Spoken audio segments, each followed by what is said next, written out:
Hey Jeff, you look like you've just been running. Ah, a little bit. Oh, it's good to sit down. Funny, isn't it?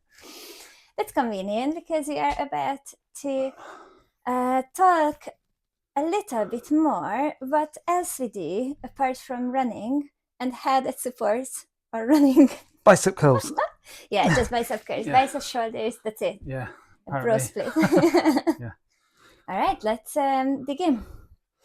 Um, yeah, so we've been speaking a lot about running Mm. recently, mainly because we've had lots of running events, and sort of the running season has started. So most of our training has been about that. But as you said, the thing that helps keep us running is our training outside of running. Mm. So our mobility, our Mm. strength training, the stuff that keeps us in one piece.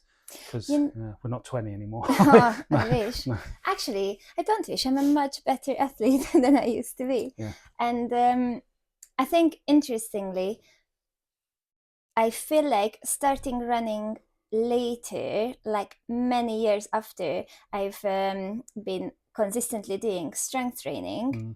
I feel like I'm in a much better position than a lot of runners who just start running because I just have such good foundations of strength. And really, all my injuries that I managed to pick up were from like doing too much running too soon, like Hmm. whether it was distance or frequency or just speed, and only in those body parts that I have really not been training as much, like calves, Yeah. because I mean, it's just mentoring calves, Scoff. but it's like, do we really like? I never thought I I needed always, to train I'll calves. be honest, I always used to sort of roll my eyes at people doing calf exercises, mainly because I was like, man, I've never done a direct calf exercise in my Mm. life. Like And either you have like normal calves, in which case like it just doesn't even occur to you, or you're just super self-conscious, I guess, as a man about your calves being too small, as a woman about your calves being too thick. And sure. I remember that every year I had to buy like a new pair of boots for winter. Like I always like the ones that come up to your knees, and I always struggled to zip them up because I have like very I muscular was the same, calves. yeah. I had to buy buying Wellington boots in the winter. I would, you think your normal welly boots are like this and Mm-mm. stuff, and I could never fit. I'd kind Yeah, of get them up to here, and then they it's kind of too bunch up. too So strong. yeah, well, I had to buy these. They're pointless. They like stopped here. So if you stepped in a puddle that was higher than ankle deep, it would just spill over into you. Great. But I could fit in them, unfortunately. But Yeah. um, Yeah, you said that was completely new to me, just training calves all the time because that was a massive issue. Plantar fasciitis was another big thing for me, so I just had to really strengthen up my mm, feet. But I really, like when I was younger, like in primary school, I always had knee problems. Never been an issue during running. Like, yeah, it might hurt a tiny bit, hips the same, but really none of my issues were like major, mm, like quads, hemis, hips, knees.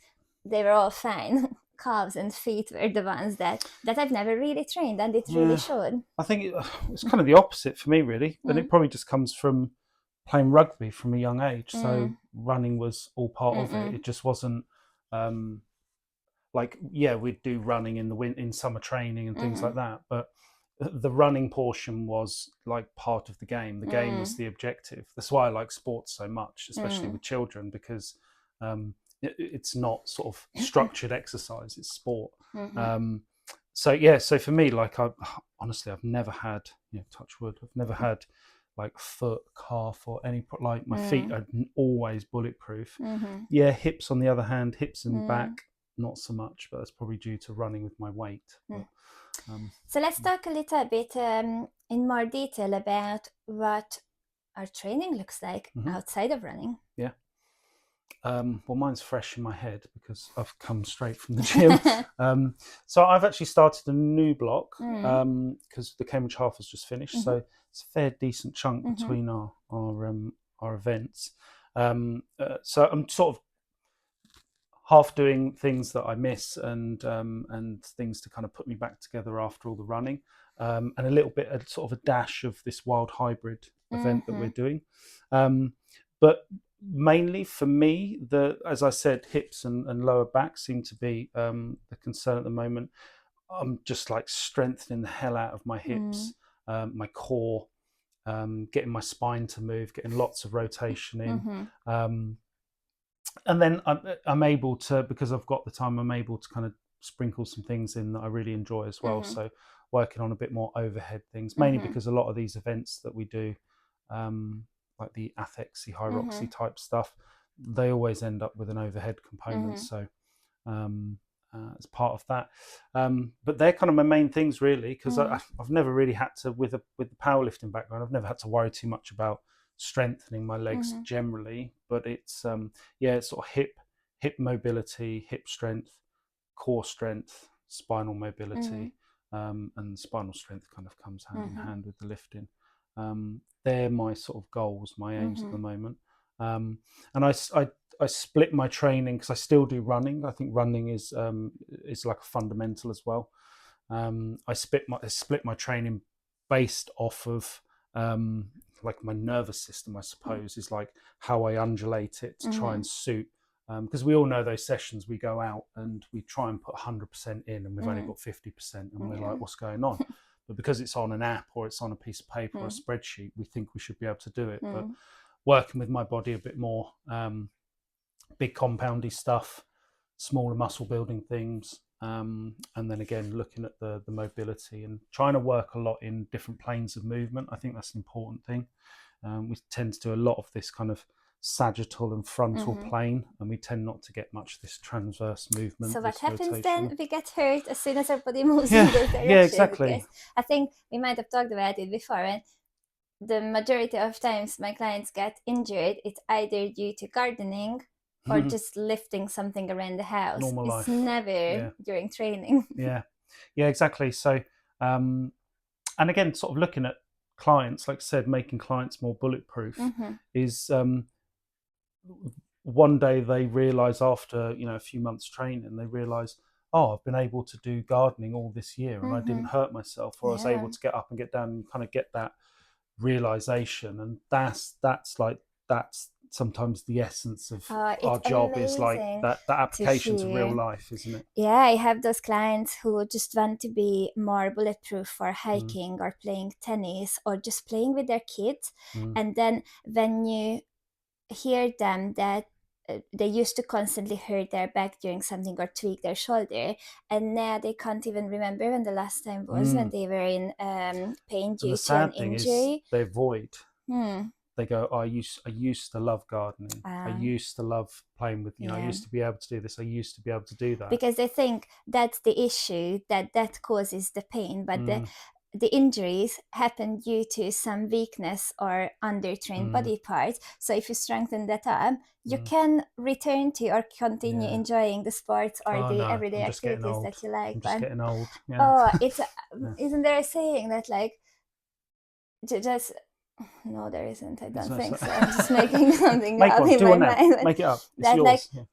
it's not that we get old and we have to stop doing things, but we get old because we stop doing things, something along Yeah. those Yeah. lines. Yeah. And it's so true because yes, we might slow down a bit. Yes, we might have to be a lot more intelligent regarding our training Mm, and how much we can tolerate. Yes, we might have to do a lot more mobility and stretching before and after the sessions, because otherwise we just can't tolerate the mm, intensity and the volume of training.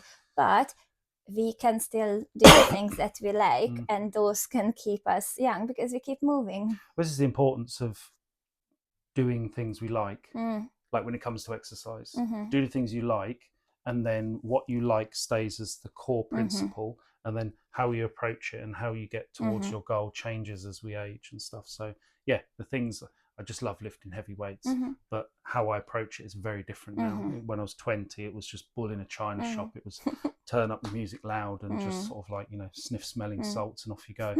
Now I have to think about it quite a lot more. And I think there's a thing with our newfound love for trail running in very hilly areas that I would like to do that, and I really hope to keep doing that for many years to come because it's just so beautiful. And just being outside and just spending the day doing something physically challenging but still enjoyable is amazing. But for me to be able to actually enjoy that, I have to get my body strong enough so that it doesn't struggle during those Mm, activities. And I know that on the hilly bit, usually my issue tends to be downhill running. So I really have hmm. to be careful in terms of high condition my hemis, which hasn't really been a problem in the previous runs. But I know it might be a significant part of this Yeah. one coming up. And I don't want to have that pain at the back of my knees from Mm, just not being ready for that run enough. I want to be there and enjoy it. And yes, it's still going to be really hard. And I know it's going to be a massive challenge, even just due to the distance or spending that much time on our feet.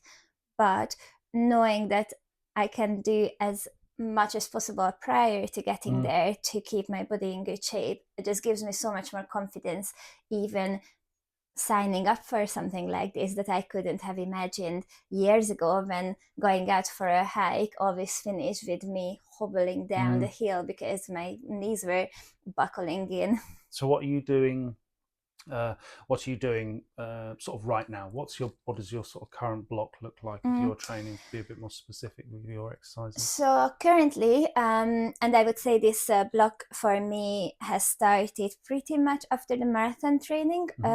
or the marathon finished. Like obviously took a couple weeks just to kind of Mm, recover. So I am currently working on a 5K improvement plan regarding my running, which means that I'm still concentrating on doing interval and threshold sessions, but I'm spending much less time on my feet for this blog because I don't really need to do massive long runs. And by massive long runs, I mean like up to like 20K. So that is quite a nice change of training because I was running so much in preparation for the mm, marathon, and I am going to pick up running a lot again come May. But I thought it will be a nice little change of focus to just keep my running short and sweet and just really work on the speed, which will be useful for mm, our white hybrid race or competition. And I do maintain my CrossFit training, so that's a lot of like Olympic lifting and just some compound movements like front squats or overhead squats, that sort of thing, shoulder presses, that kind of stuff that I enjoy anyways and mhm. I always want to do. Powerlifting hasn't really been a massive thing for me. I prefer more recently front squats or overhead squats to back squats, anyways. I always loved a bit of overhead pressing, so it's great to keep those in. But I'm just focusing a lot more on running specific accessory work. So anything to strengthen the foot, the Hmm. calves, the hemis, the quads, the core, and just the overall body in different planes of movement. So I do a bunch of plyometric work as well, just to strengthen up for the impact of running. Because I Yeah. think oftentimes runners think that like body weight movements are enough to help them Mm, get strong enough for running, but it's really important to think about the load that goes through our joints and muscles as we are running, and it is multiple times our body weight through our calves, our Achilles, our feet, our joints, our tendons, our yeah. ligaments. Just doing body weight exercises is not going to be enough. And think about the Cambridge Half as an example. Like, yes, there's long sort of straights and stuff, but like the winding things, and especially Mm-hmm. like especially if you're competitive, Mm-hmm. like the street circuits, the Mm-hmm. ability to change laterally. Mm. Like you don't see a lot of people do these lateral movements because And I running's in that position. heard the elite saying that, oh my God, I had to like have such quick turns, and it was Mm. like really a neck breaker to, because they are running like super Holding fast that as high well. pace, But yeah. yeah, Yeah. it is really true. And as you said, touch wood, but I haven't twisted an ankle on any of my trail runs, Mm. and I am diligently doing Yeah. all my calf stuff. Like I did say before, that my calves were the part that really let me down in the marathon, because they were just not conditioned for such length of time and Mm. intensity. But I didn't like hurt them or anything. They were Mm. just cramping and super uncomfortable. So now I'm trying to load them even more, use them in even higher and heavier rep ranges, Yeah. and just try to spend pretty much as much time I have within the week to fit in these accessory bits, whether it's just a bunch of pogo jumps or calf raises, or actual calf specific loaded lifts, Yeah. because I know it's going to be necessary. I'd rather do a bit too much on them now than Mm. to fall short on the day, which I've already experienced how horrible and how it can derail my race experience, because it felt so miserable when Mm. I was cramping for 15 kilometers. And it's not even the pain. The pain is one thing. It's annoying and it's difficult, but the pain I can sort of put up with until it gets to a point of injury. But the not knowing whether it will get to that point where I injure myself, whether it will get to the point where I have to DNF the race, Mm. that is mentally really draining at an already very highly emotional and Mm. challenging race environment. So I want to put my mind at ease by doing as much as I can prior Yeah. to my races. And that's the thing, isn't it? It will. We don't like these things to happen, but they give us an insight into where maybe the holes in our training Mm-hmm, prior were, and where we need to focus our attention. mm-hmm, So, you sit there and beat yourself up, and even if you get to the point of like, of stopping the race because you're like, you know what, I'm sort of pushing my luck here, and is having a 6 week, 2 month, 6 month injury, mm-hmm. is finishing this race worth it? Like, that's a tough call to make, and only you can sort of make that call. But like with this trail race, if you're going to turn an ankle, it's going to be on a trail race. So, Yeah.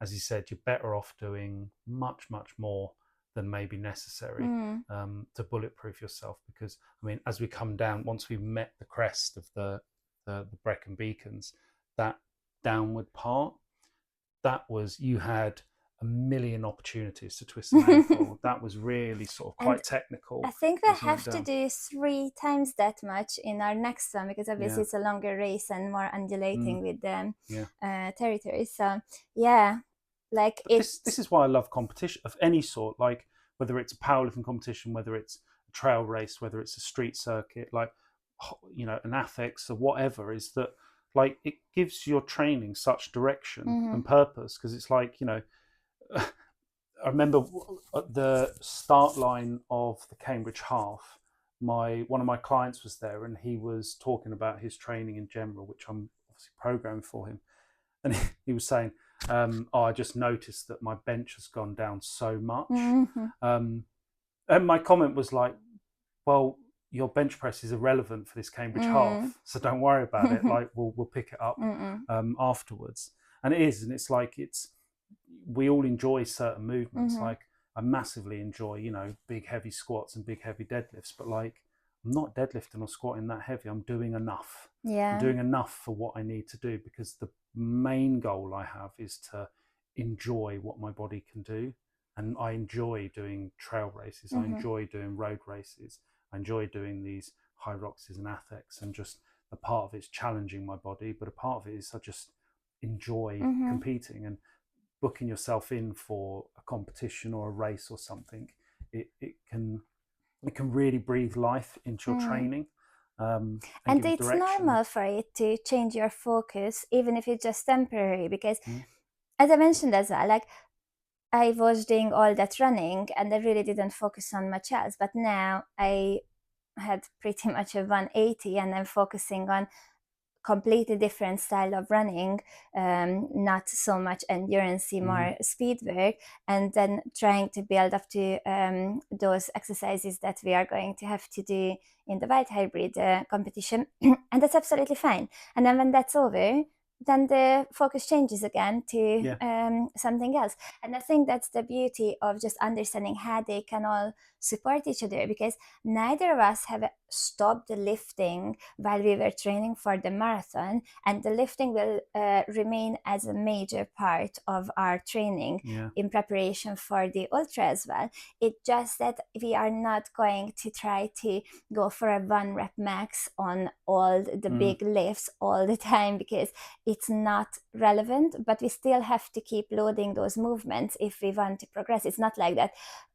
after having like squatted, I assume, hundreds of kilos, you are going to just squat the bar. It's not like you are going to take it back to nearly nothing.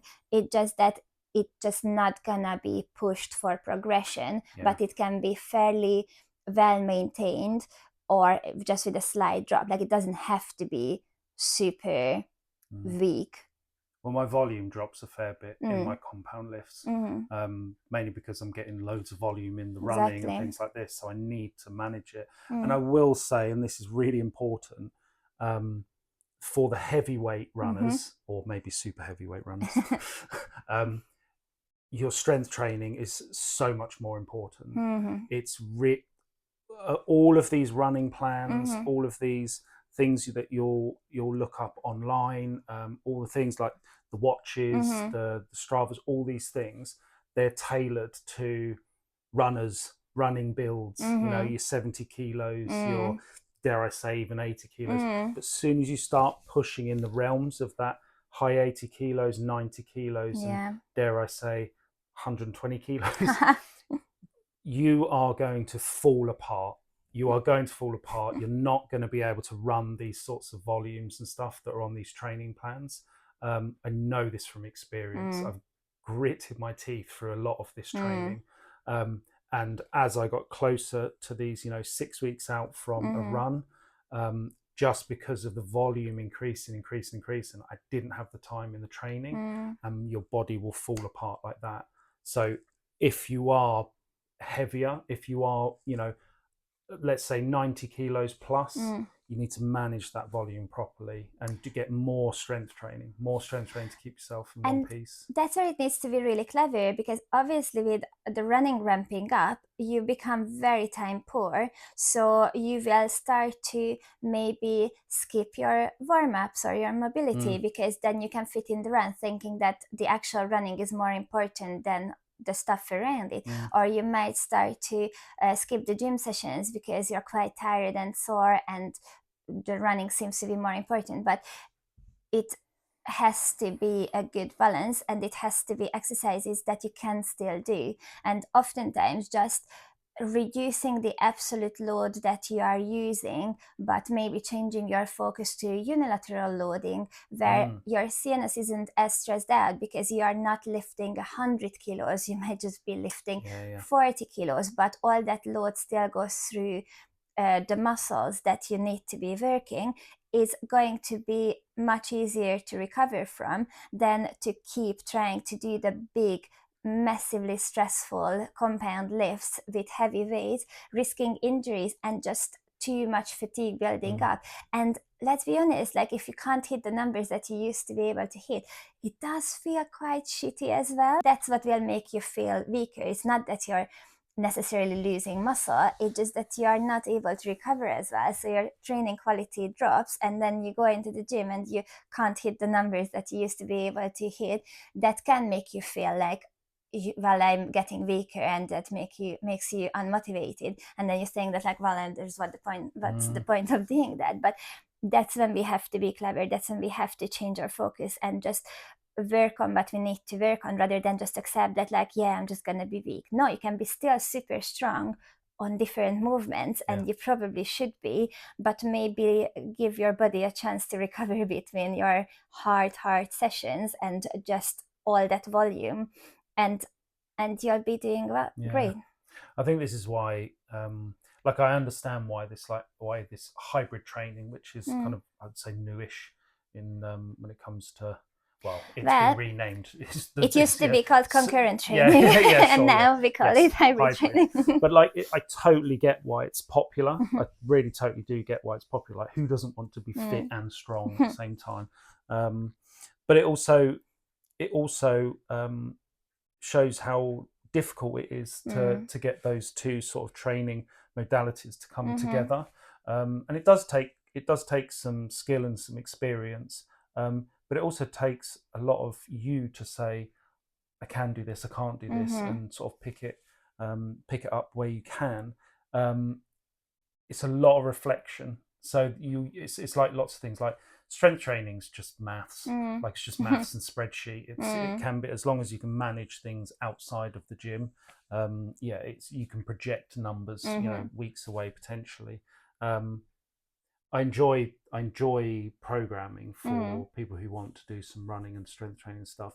But yes, it requires you to reflect a Mm-hmm. lot, and It's much harder yeah, to just go away with a plan and just follow it mm, without questioning it, and you have to just be taking a really look you at have to be what you really are. really diligent, yeah, Mm. because like we're all guilty of sort of, looking down at our watch and looking at our pace and being Mm-hmm. like, well, I can push faster, and Mm-hmm. it's like, yeah, you can, but you're not supposed to, because Mm. in 2 days time you have to do Mm. this, and then a week later you have to do that and stuff. So it's about And nothing preferably you want to do it for 12 to 16 to 20 weeks rather than two, yeah, and then just burn out or get injured or yeah, just feel like, well, this is not working. yeah, Mm. absolutely.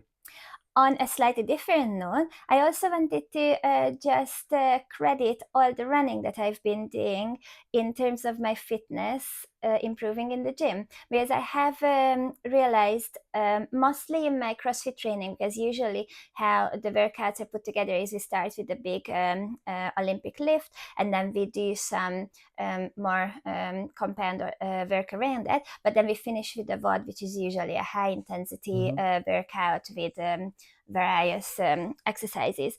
And oh my god, I'm like so good at burpees now. Like, no one challenged me to doing burpees though, but it is significant how much Mm, fitter I feel in my workouts. And like even on the bigger lifts, like I often get clients that they are new to lifting heavier weights on like a deadlift or a squat, and they just always ask me like, is it normal that I'm so out of breath from it? Because I thought like I should only get out of breath from doing cardio, and this is weights, and I never thought. And yeah, like you will not get as out of breath on those lifts either if you it's are really fitter noticeable, yeah. and with the running. And this is coming from someone who always hated running, but I do have to admit that my overall fitness in the training, I always prefer doing more of like in a gym environment or in a CrossFit box. I just feel much fitter. Like Mm, I can recover much faster in between sets of workouts or different exercises, and I can push a bit faster and better. So even if I wasn't signing up for races or doing anything crazy, I would like to keep up the running because it helped definitely. with not only my mental health but just my overall fitness. And it doesn't necessarily have to be running. I guess loads of people prefer cycling instead, Hmm. but it has made a big difference. So doing all those zone 2, although I don't know if I've ever actually ran in zone 2 in my life, but like the easier runs and just time on feet and just the progress and the consistency of the running has made a massive difference to my overall Yeah. training. And that's just on its own a massive benefit. Mm. I suppose the only thing we miss living in Cambridge is hill sprints, Yeah. which, when you do them, you don't want to do them. Not really, But the but when Castle benefits, Hill is the biggest hill you can run up on. yeah, Like I remember I did a couple of hill sprints just up the bridge, and it's like across the river right. near what is it, Fenditon. Mm. That's not a It's not hill, enough, but no. like that was the 4 meter biggest hill elevation. close to me that Yeah. I could do. And like even that is hard. And I remember when I first started Mm. running, I would just walk up that bridge because it was like, this is hard to run up, and now I'm like, no, I will run up Yeah. the hill that is the bridge. But yeah, it really isn't a hill. So Man-made. like Yeah. maybe that's why we are so tempted to run in Brecon Beacons or in the Lake District or the Peak District and just Humbled. Yeah. Switzerland. Yeah. Yeah, I was training on the Swiss Alps of Royston because Yeah. that was the biggest hill near me that Yeah. I could do, and it is ridiculous. And yeah, I was massively underprepared. But yeah, if you want to get humbled and quick, just do a couple of hill repeats on Royston Heath because Yeah. yeah. Steep enough.